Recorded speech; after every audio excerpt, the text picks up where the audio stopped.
Disclaimer, मेरी आप सबसे गुजारिश है, ये वीडियो सिर्फ एंटरटेनमेंट के लिए। मेरी वीडियो का मकसद सिर्फ सोसाइटी में गंदगी फैलाने वालों को साफ करना है, तो लिहाजा इस वीडियो को अपने दिल के फेफड़ों पे मत लेना। ज्यादा तबीयत खराब हो तो किसी अच्छे डॉक्टर के पास जाकर अपना इलाज करवा लेना। का हाल बा करे जा लोग। आज हम भौजी सके मतलब रोस्ट करे वाला बानी केट कॉमेडी के ऊपर आ भौजी सके पेले वाला बानी। तो भाई लोग उम्मीद करते हैं तो का अच्छा होगा और अच्छा रहे के चाहिए।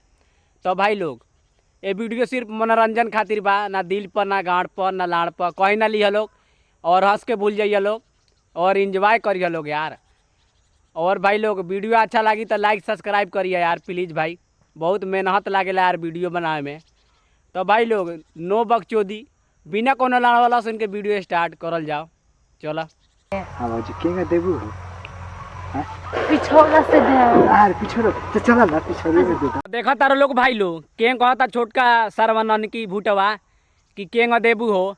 तो देखा तारो लोग भाई लोग भौजी के कहता पिछुआड़ा से देम नेहूर के। तो हम ना तो और बहिन दो नेहूर ना है गहुआ खेत में पेल दी गप देकर गाड़े में कूद के ना यार एक बहिन दो कहता पिछुआड़ा से देम, मतलब हमने मुठ मार के जी का भाई लोग। और सरवा के ननकी के जिंदगी ठीक बा कर बहिन दोगे पिछुआड़ा से पेलता आ एगो हमनी बानी मुठ मार के जियतानी। जिंदगी तो भाई लोग ओकर बा गाड़ मारता हमनी मुठ मारतानी।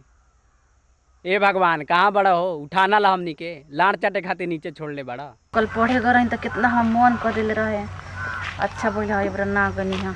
तो देखा तारो लोग भाई लोग छौड़ी के कहता कि आज हम पढ़े ना गेनी ह कि आज यार से ठोकवाएम। तो हम ना तोर बहिन दो हमको पढ़े ना गेनी ह, मन भर तोरा के पेली आ ठोकी तोर बहिन दो नहीं ना यार गजब बकचोदी बा कर बहिन दो। इस सारा धरती है का रे, मतलब धरती पे यार कुछ भी बात करता रहा सब पेलवाएम ठोकवाएम चुदवाएम एक बहिन चो कुछ भी पेले में तोर बहिन तो गड़िए फाट जाई। पेलवावे के बात करता रे तोर बहिन दो।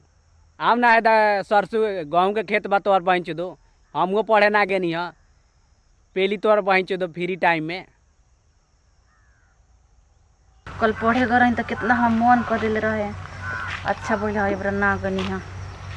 तो देखा तारो लोग भाई लोग के कहता छौड़ी कि काल पढ़े गे रही तो बहुत मन कैले रहे। तो हम कर बहिन तो काल पढ़े गे रही तो हमरो मन कैले रहे, तो मुठ मार के बर्दाश्त कर लेनी।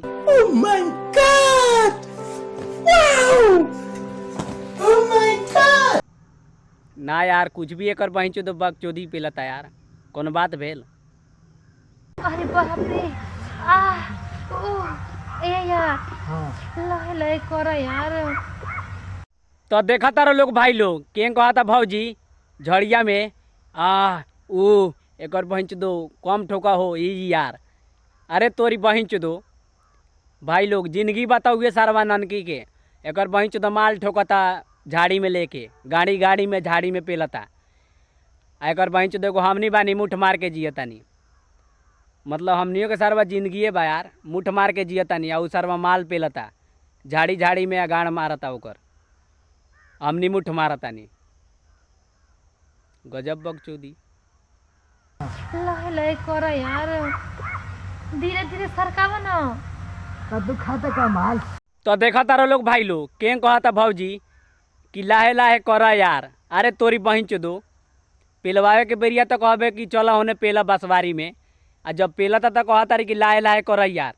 ना रे तोरी बहिन तो छोटका सारवा पेल के फाड़ देकर बहिन दोबारा पेलवावे के लायक ना रहे।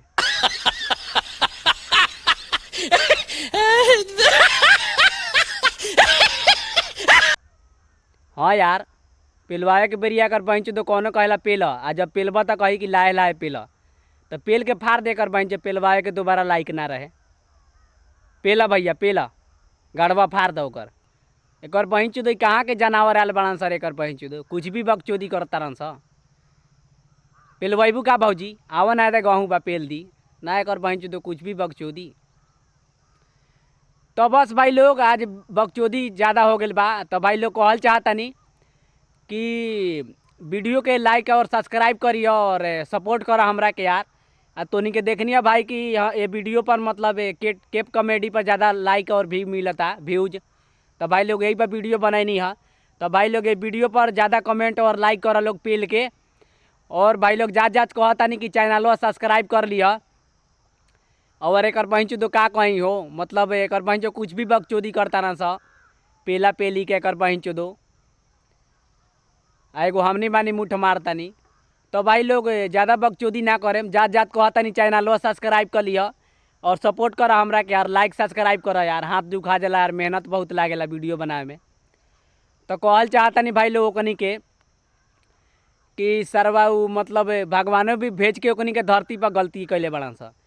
जहाँ एक बहन देखता कैमरा ले बा और पेला पेली के बात करता एक बहन ठोका ठोकी के, तो हमनी के एक बहन बानी मुठ मार के जियतानी। हमरा सब्सक्राइबर के दे दी, सब्सक्राइबर हमारे पेल के निहाल हो जाई। तो भाई लोग बहुत बकचोदी हो गई, आज के वीडियो ही समाप्त करतानी।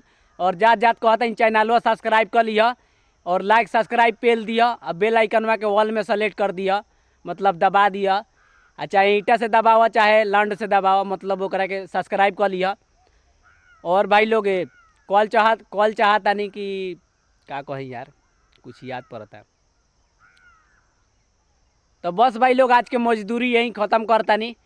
और लाइक सब्सक्राइब कर लिया और चैनलवा के बेल आइकन में पेल दिया, आई मीन सपोर्ट करिए यार हमरा के, और चैनलवा के सब्सक्राइब करिए।